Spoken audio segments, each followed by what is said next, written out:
सोचते थे अनपढ़ जाहिल कमा रहे, ये तो हमें लगता है काफी पढ़ी लिखी है। बहुत पढ़ी लिखी है मेरे इंस्पेक्टर प्रताप सिंह राणा।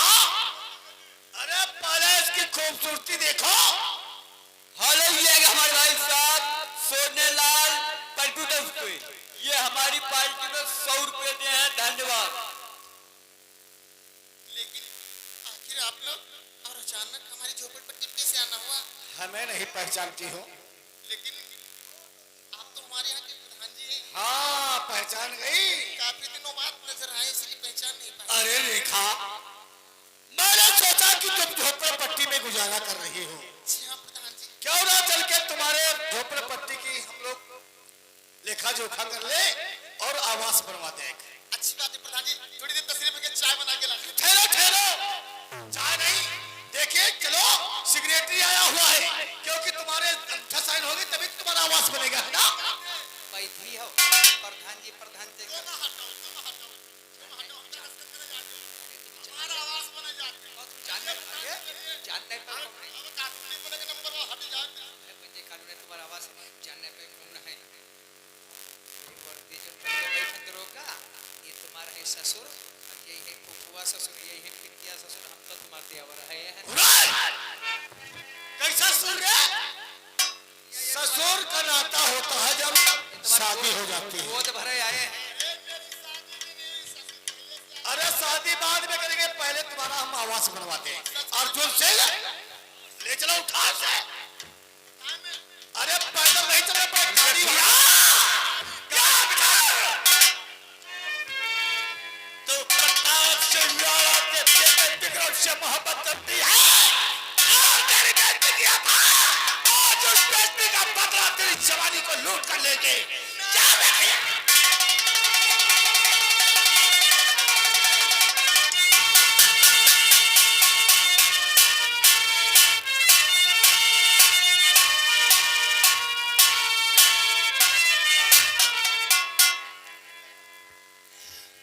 हमका बोला होतिया है वो दे लादलिन फांदिए से लईगे है। अब साहब अंते बुद्धि की है, इनका यूं नहीं पता का हो ही रहा है। ये जो अर्जुना है और वीरेंद्र ठाकुर, ये दोनों जन इनके घर में आगे लगाए थे। सब भैया लड़की स्वाचत है, बाप माता ने हमारे लड़के की इच्छा पूरी हुई। आएगे मजा आ गया। अरे क्या रिखिए की जवानी थी दरोगा जी। मजा आएगा साहब। नौकर 18 साल हुए, मेरी बीबी खत्म हो गई थी, ऐसा टिकटॉक तरीके से पटा रहे थे। आज जाकर के जीजा ने हमारा दिल खुश कर दिया। आप दिल खुश करे नहीं, दिल तुम्हारा तुम्हारी मनोकामना पूरी हुई गई। वहां अपनी बहुरिया से इंस्पेक्टर साहब, जीजा जी चलो स्नान करते हैं और मंदिर में बैठ के कम से कम 1 घंटा पूजा करेंगे। 1 घंटा उसके बाद चलते हैं कचरार गांव की तरफ। चलो आज उठे।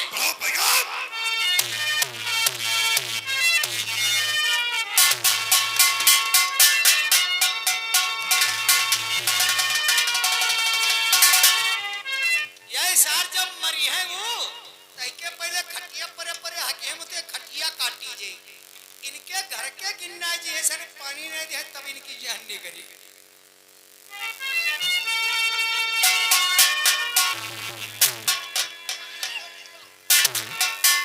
क्या जिया किसने बनाई? अभी जो मेरी इज्जत के साथ खिलवाड़ किया गया, वो भी तो कैसे वीरेंद्र सिंह अर्जुन सिंह ने।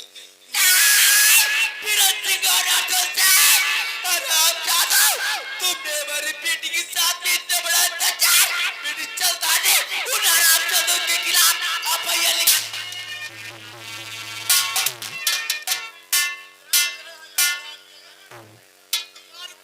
कहाँ को जा रही हो?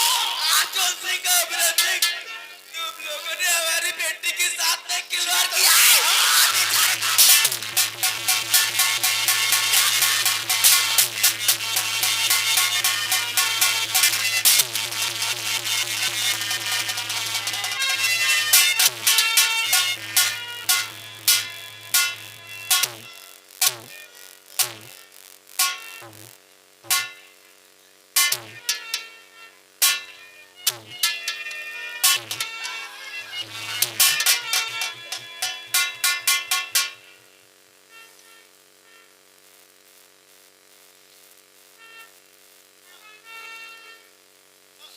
क्या हो गया? क्या हुआ?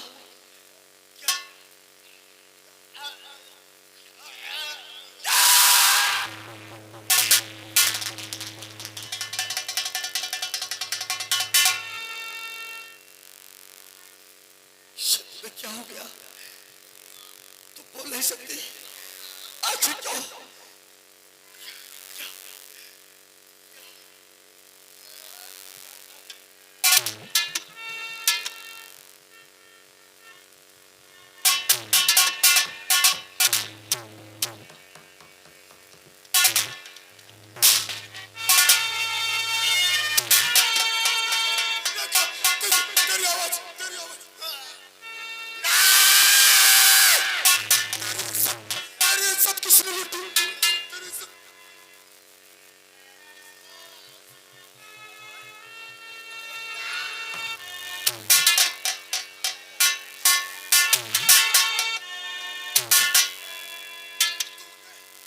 रेखा की आबरू लूट ली और साथ में रेशमा पानों का खून कर दिया। किया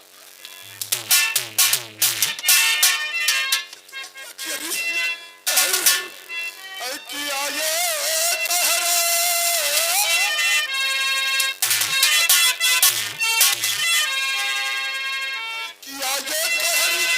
तूने कैसा सितारा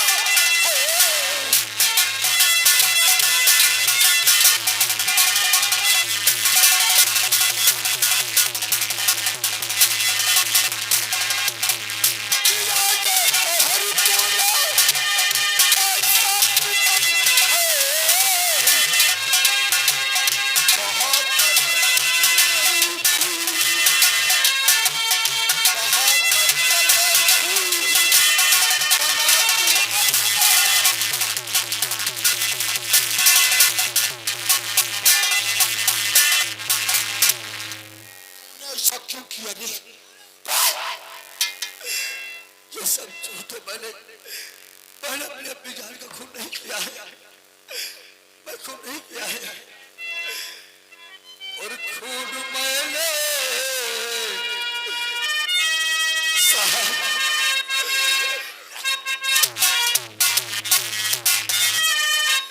और खून मैंने और ये किया है।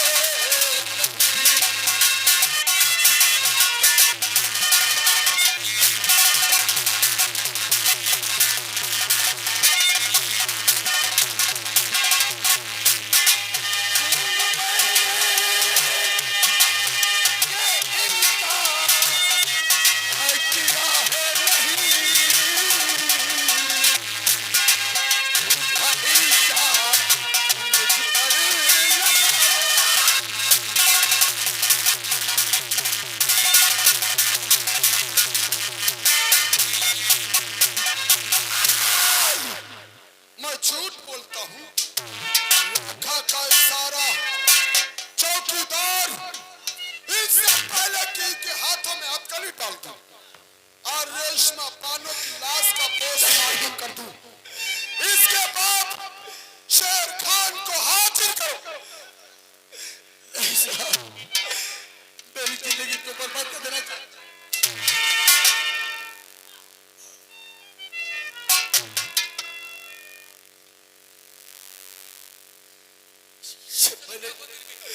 ये कुछ समझ नहीं आ रहा।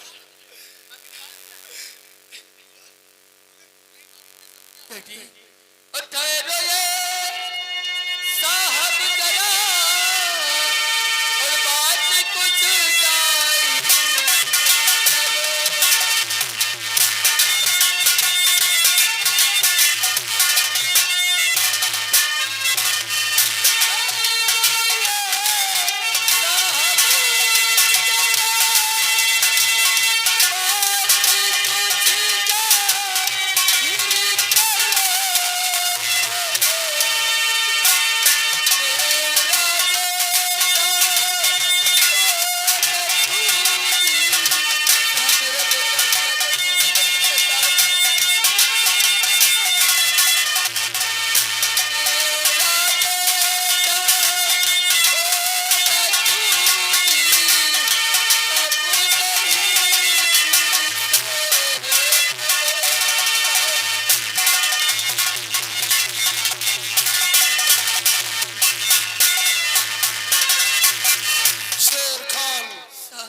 कह सकते हो कि तुम्हारा बेटा कातिल नहीं है? हाँ साहब, मेरा बेटा भी अगर तुम्हारा बेटा कहर खान कातिल नहीं है तो वो कातिल कौन है?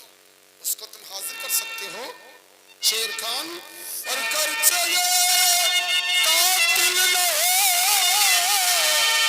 शेर खान मैं तुमसे पूछना चाहता हूं, और गर्चे ये कातिल न हो, कातिल अभी हाजिर करो।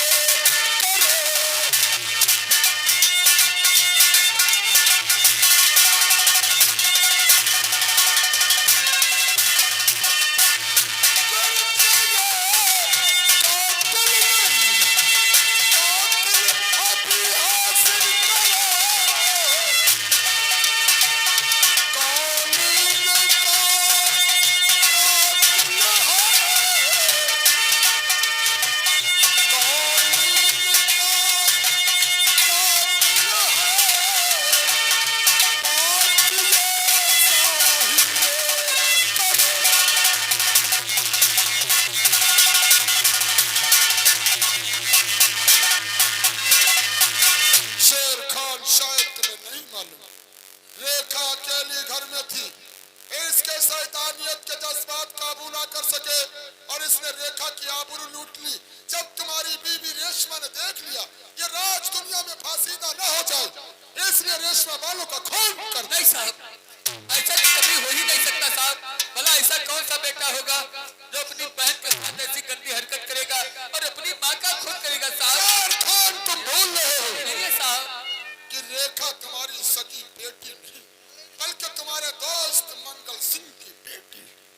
हाँ साहब, मैं मानता हूँ मेरी सगी बेटी नहीं साहब, शायद आप नहीं जानते, अरे मैंने इसे रेशमा का दूध पिलाया है। ये सगी बहन से ज्यादा अजीज है कहर खान की। साहब मेरा बेटा कहर खान कभी भी अपनी बहन के साथ ऐसी गंदी हरकत शेर खान, तुम औलाद के जज्बात की रूह में बह रहे हो, लेकिन कानून जज्बातों का मोहताज नहीं, उसको चाहिए सबूत और गवाह। लेकिन तुम्हारे बेटे के पास ना तो सबूत है ना तो गवाह उसकी बेगुनाही का।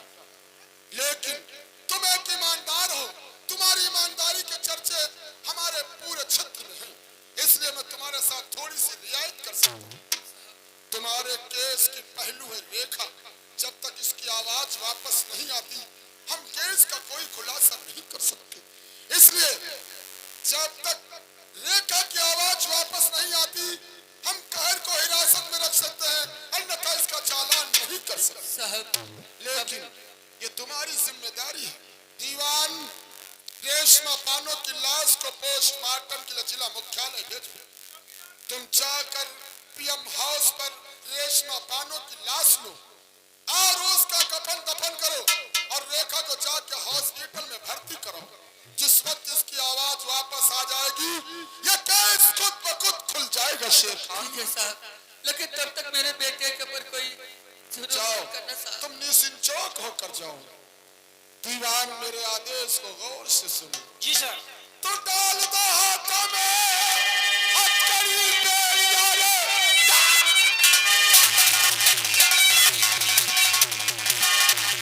हथकड़ी बेड़िया खींच कर ले चलो जल्दी थाने से, बात का काम पूरा करूंगा वही सच से इस नदिया।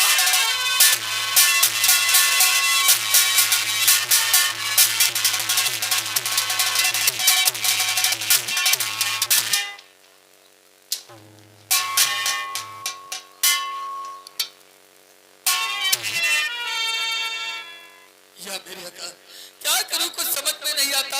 अरे इससे पहले तो मुझे मौत दे दिया होता तब तो मुझे अच्छा था। अरे कहाँ जाऊं, किससे मदद मांगू, कौन पैसा दे ताकि मैं अपनी बेटी का इलाज कर सकूं, कुछ समझ में नहीं आता। अरे क्या बात है चाचा, बहुत परेशान लग रहे हो चाचा जान। क्या बताऊं बेटी, परेशान। आज तेरी बहन अस्पताल में पड़ी हुई है और मेरे पास आज इतना पैसा नहीं जो कि मैं अपनी बेटी का इलाज करा सकूं। बस इसी लिए तो परेशान है बेटी। चाचा जान, अगर ऐसी बात है तो पैसों का इंतजाम मैं करूंगी चाचा जान। तू कहाँ से पैसे का इंतजाम करेगी? कौन देगा तुझे पैसा? कहाँ से लाएगी इतना पैसा? देख शेखा, तू घर से अपना कदम नहीं निकालेगी और अपने ईमान के ऊपर कभी भी आंच मचाने देना। अरे मैं जा रहा, अपनी जितनी चौकुट जमीन है सब रख करके गिरवी बेच दूंगा और मेरी बेटी का इलाज कराऊंगा, लेकिन ईमान के ऊपर आंच मचाने देना। चल चुपचाप घर में बैठ। हेलो, ये है हमारे भाई साहब श्रीनिवास वर्मा करीबपुर के। ये हमारी पार्टी में 200 रुपए दे, धन्यवाद।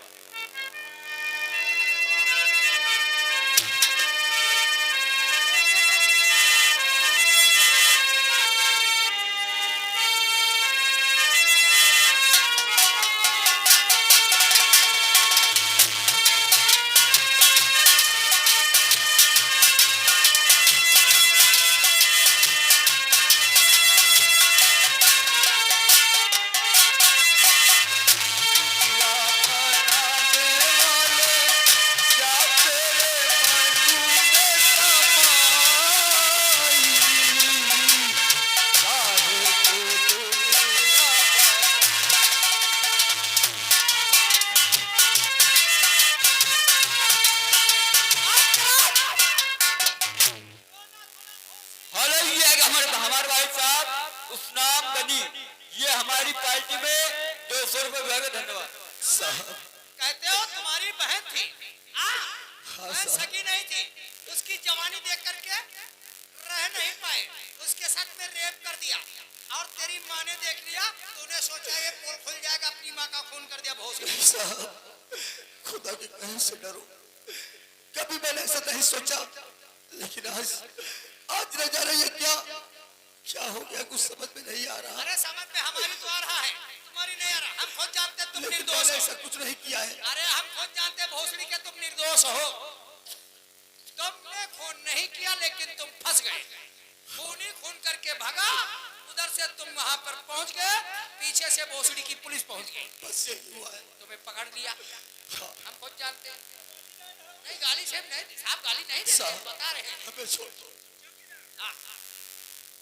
मुझे भी यही लगता है कि खून किसी और ने कर दिया होगा और ये जाकर के पहुंच गया वहां पे, और मौके वारदात पे ये साला पकड़ा गया।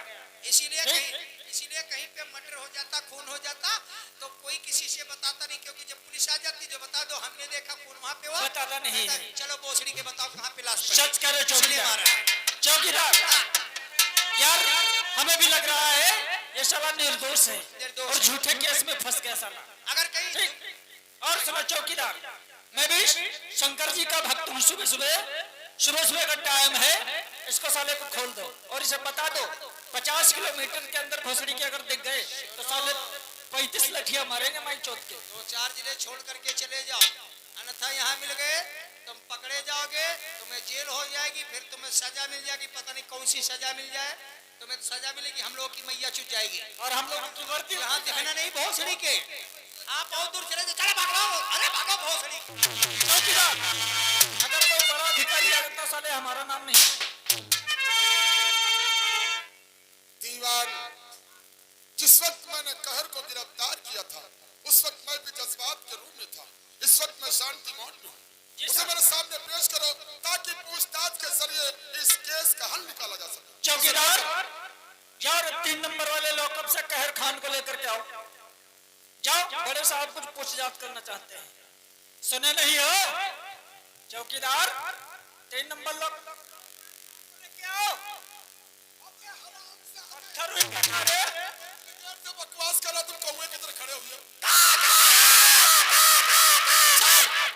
सुबह सुबह साले साइड खराब कर दिया कौवे की बोली। अबे कोयल की बोली बोला करो। मैं उतनी देर से बकवास कर रहा हूँ, चाको कहर खान को लेकर आओ, उसका चालान करो। है कहाँ अंदर है? अरे साहब वो भाग गवा।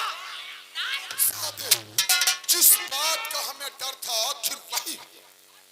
कहर खान का लॉकअप से फरार होना महज इस बात का सबूत देता है कि कहरी खूनी कातिल व बलात्कार होता नहीं वरना थाने से फरार क्यों होता। जी साहब कितनी देर हुई निकलते हुए? अरे साहब देर के अभी लमसम 10 मिनट हुए हैं, ज्यादा देर 10 मिनट यानी कि 2 किलोमीटर से ज्यादा रास्ता तय नहीं करता। जी सर। इससे पहले कहरवान पंचायत जी सर। उसकी गिरफ्तारी अनिवार्य है। आज मैं